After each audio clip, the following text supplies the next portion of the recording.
बिल्लाहि मिनश शैतानिर रजीम।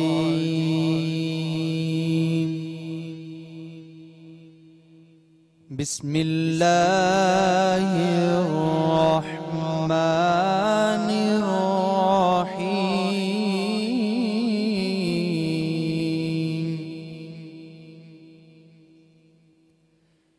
इज़ा